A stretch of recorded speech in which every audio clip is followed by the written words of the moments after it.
Hello girls, hello guys. Let's think what we could do next. Let me go. I'm running. Yeah, I am. Oh, no, wrong part. Sorry. Uh, Okay, the right one. Oh yeah, what we could do now. Like now I can sign up, sign in. Let's see. Yeah, I think now it's maybe the time to work a little bit on this list of content that I believe is our main resource here, and then we should allow the user to do something with it. Maybe the user should be able to just to like some content or to upvote. Let's do upvote first, because then I could publish this with a lot of content and people could upvote and then they could choose which content should come out first, right? I think that's an important feature that I would like to have. Then if you go to the groups, I'm not sure if the upvote should be in the topic or in the content. I think in the topic, right? Because like the topic is the subject that I'm going to approach in the content, but the content doesn't matter. I think the topic is the right place. So let's see what I can do here. Like I have the topics here and I could have like some upvote button. I don't know if you have an icon for this material. I think this is not the official one. Let me get the official one here. I think this is the official one. I always try to find first here upvote, vote, how to vote, where to vote, plus one. I think this one is good, right? What is the name? Exposure plus one. Let's see if you find it. Material UI, icons, exposure. Loading. Plus one. Yeah, we do have it. Exposure. I don't know why it's exposure, but okay. Exposure plus one. I think that could be a good one for upvote. And this is the topic description, topic name, content count. That could be confusing, right? Because we could have the votes and also the quantity in the content, in the content. But let's try this first. Or maybe they should open to upvote. Yeah, let's start with this. I will create another div here. And then I'm going to add this icon. Let's see how this looks like. It should appear, I think, here in this position. Yeah. Okay. This should also be a div, I believe. It's not here. Okay.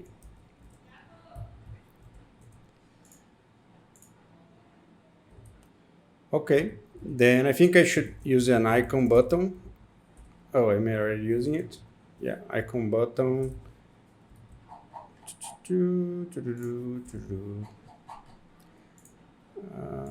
How do I use it? I don't remember. Okay. Just the icon button, so it looks like a button. And then I can have the on-click action here, upvote. Okay, let's register a function where the user can upvote something. We can use a method call as well.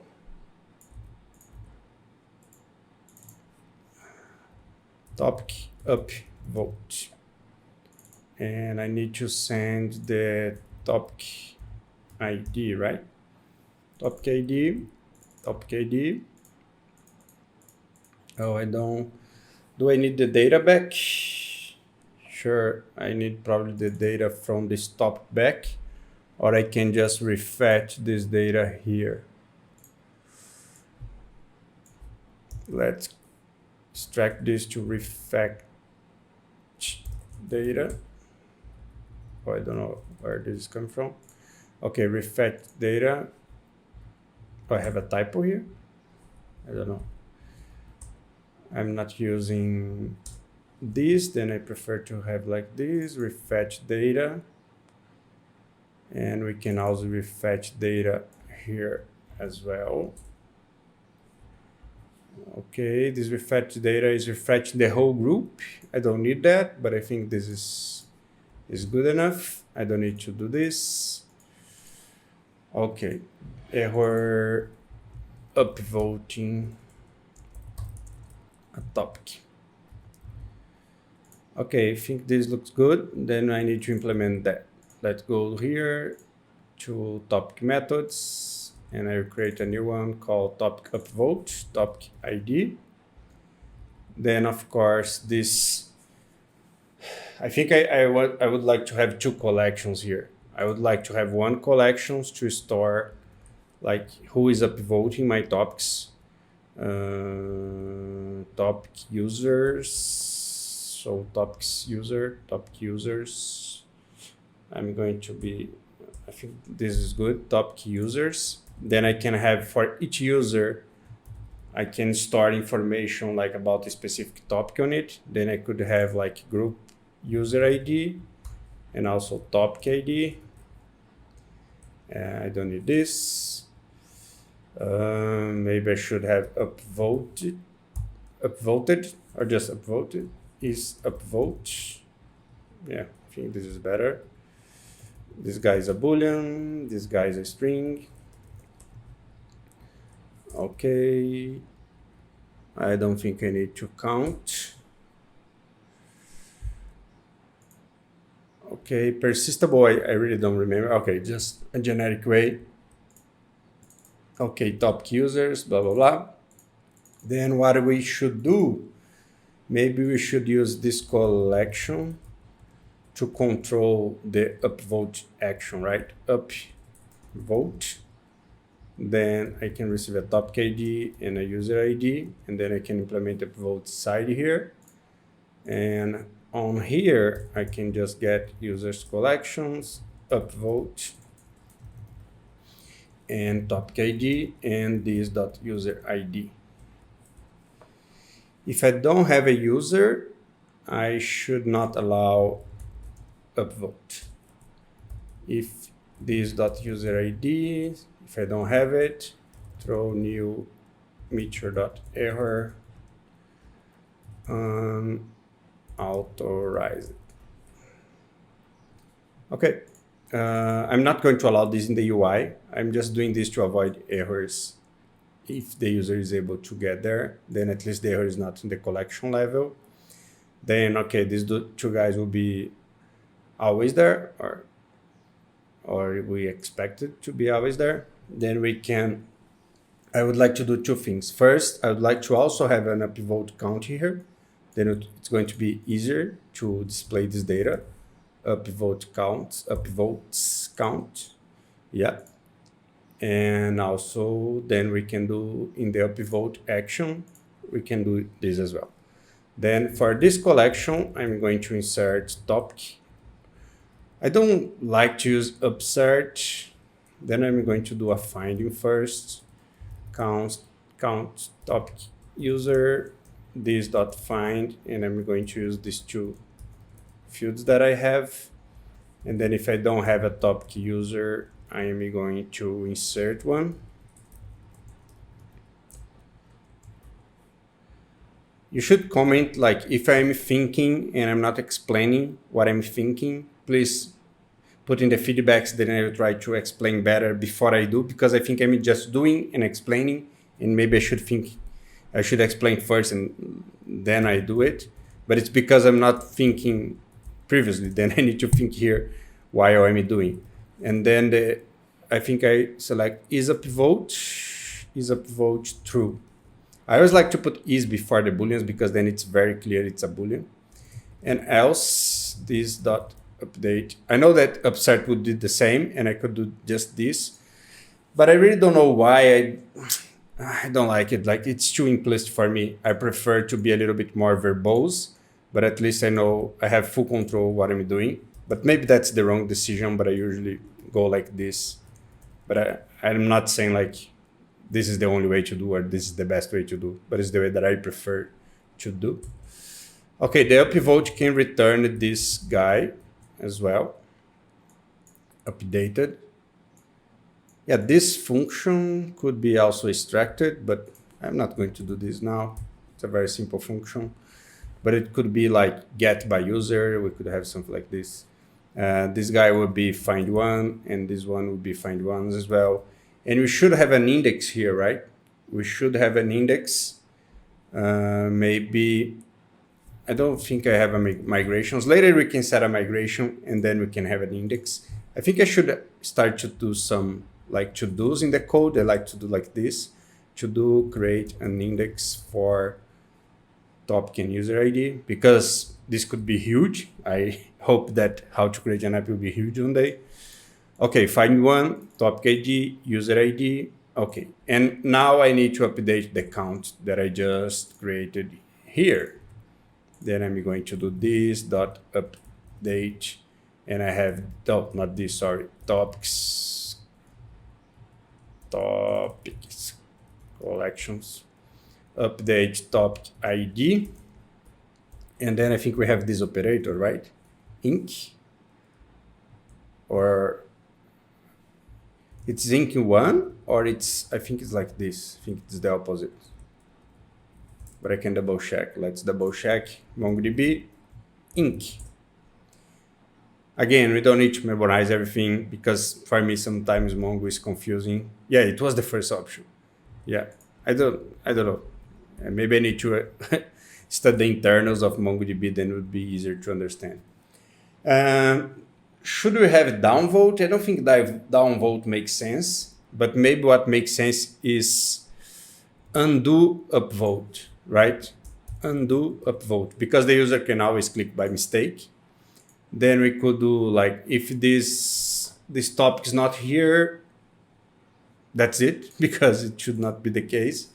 I don't think we need to, like, if this is the case, you can just return null, maybe, if you don't have a top user.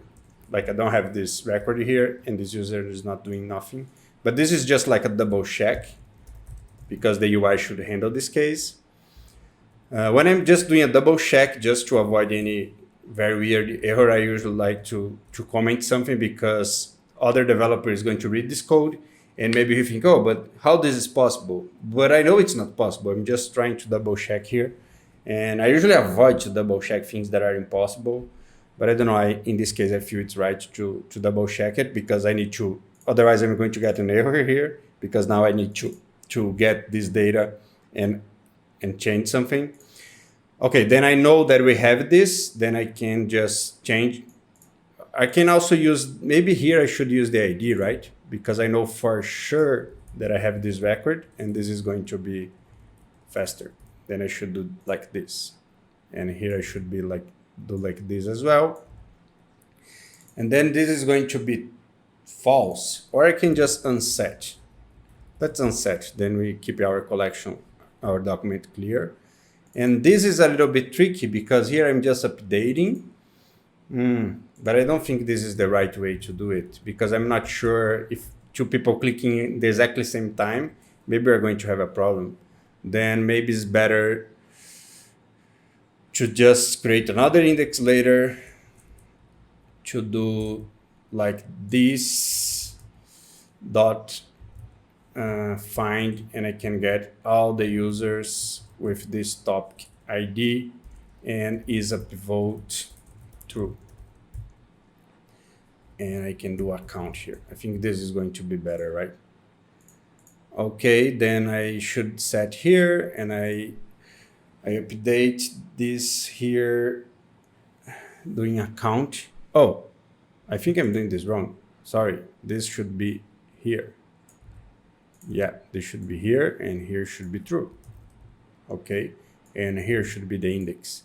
Like this find here, we should have an index for topic ID and is upvote. Then you can do this count pretty quickly as well. Okay, this is good, this is good. I can also have the topic ID here, topic user ID. I don't like to use let, but in this case, it's almost necessary. Like if I don't have it, I get it here. If I have it, I get it from here. I could do like some crazy stuff like with booleans and operators and whatever, but I don't think it's good. I don't know why it's oh, not this one, this one. Okay, I can have this ID here. This is the other one, and here I can also return this after the update. Yeah, sure. And here's a different thing, but this one is the same. Like this one is like to count the upvotes by topic ID, and then we can return this guy.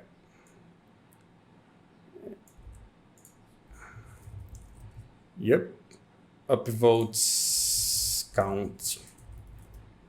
I prefer to be very clear because otherwise I could be thinking that this is going to return all the records and not just the count. But in this case, we are returning just the count. And then I can just provide the topic ID as well. Okay, and I did this because I need to update again. And maybe I should also have a method to just update upvotes count in the other collection or here. I'm not sure. I think, yeah, I'm not sure. Upvotes, update, upvotes count. But this, yeah, it's weird because I'm getting the data in one collection and updating the other collection. Then but maybe I should centralize the method in the one that is receiving the update. But anyway, let me do this for now, and then we have topic ID. Okay, then I know how to get the data and how to update the data in the other collection, and then I can do like this as well. Okay, then I'm removing it, then I'm counting again, and then I'm returning. Yeah, because if I have it, I can return it. That sounds right. I can return this as well. And I can do the same here. Okay. Then we have this undo, and we can also duplicate this because it's the same. And I can do undo upvote, topic, undo upvote. Okay, topic upvote, and we can have undo. It's a little bit verbose, right? But if you do with GraphQL, it will be much more. I'm not saying this is good. Maybe you should have a better way, even better than this. Error undoing upvote in a topic. Okay, what else? I also don't know here if my current user is a guy with upvote or not. I think this would be a good use case for a subscription. Yeah, but let's test this first. I think this is going to work. Let me see if I'm running. Yes. Then when I click here, nothing should happen in the UI yet. Yeah, click here, nothing is happening. Then I can probably display how many upvotes I do have already. I'll do this topic dot. I don't remember the name. Yeah, upvotes count or 0 because I have all data in my database. Yeah, 0. So it didn't work. Maybe I'm getting an error here. Let's see. Error upvoting. Oh, I have some cycle here, as you can see. Error upvoting. Where was this error? Oh, this is in the client, maybe in the server. No, that was in the client. Error updating. Okay, let's see what I'm doing wrong here. How do I have a cycle here? I'm just sending this.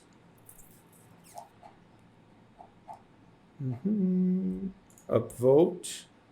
Oh, I'm not sending a topic ID. I don't know how this creates this crazy clone, but I do understand why it's not working. Okay, topic ID, I have the topic ID somewhere. Topic ID. Okay, now I need to create a closure here. Then the first function is going to declare this other function, and this topic ID will be held in a closure here. And that was the issue, I think, but I don't know why. Probably this object was like new or weird. I'm not sure. I think, oh, I get it. The event was coming here. I think that was the issue. Then the event is from the browser, and the browser has a lot of objects, nested objects, and then it was causing a loop in eJSON in Meteor. I think that was the problem. Let's click here now. Another error. Topic ID is required. Okay, I'm not in insert topic ID, or I always prefer to have like this with names, but in this case I usually don't do it, but I start to do this in all the cases because it's better for refactoring to find the correct name and to have names everywhere. But that was the issue. I was not passing as an object. Okay, now it's working, and just one time. Then it's as I would expect. Let's test this undo upvoting pretty quickly, just doing this dirty job here, and I can just change this. Let's see. I'll go to hot code push. Error. Is upvote is required. Oh, that was a mistake. It's not required. Is upvote. It's optional. Like, remember, the idea here is that I have a place where I can store user preference, because you remember that later you are going to have likes, you're going to have other informations about like the relationship between this user and this topic. That's why I just have upvote as a field and not as a collection of upvotes. That's the idea. As I'm unsetting the field, now I'm unsetting the field, and then I should see this field here, but this field should not be upvoted anymore. Like, as I don't know, like in the future, I'm probably going to add more data to this collection. Then I don't want to remove, because maybe now I don't have any useful data here, but in the future, I don't want to remove it because I'm going to have more data. And then that's kind of, we need to think about it, because maybe you want to do like a code that goes here and remove this, but later you add more data to this document and you are going to remove, and maybe it will be a little bit hard to track down in which case we are removing this. Then let me just return here to the upvote, and let's do this, and let's see if it's still working. Yes, let's check the database just in case. Yeah, it's true. And let's check the database here as well. Hot code push, one upvote. Yeah, I think it's working pretty well. Yeah, but I still need to have like a subscription or a different way to track all the methods that all the topics that I have upvoted as a user. And I think this is important because otherwise I need to like thinking, how can I refetch the data in a subscription, do this automatically for me. I'm just missing one thing here, I believe, that I don't want to provide this feature if the user is not authenticated. But I also don't want to like hide this feature. I think this is a good way to hook up the user to authenticate.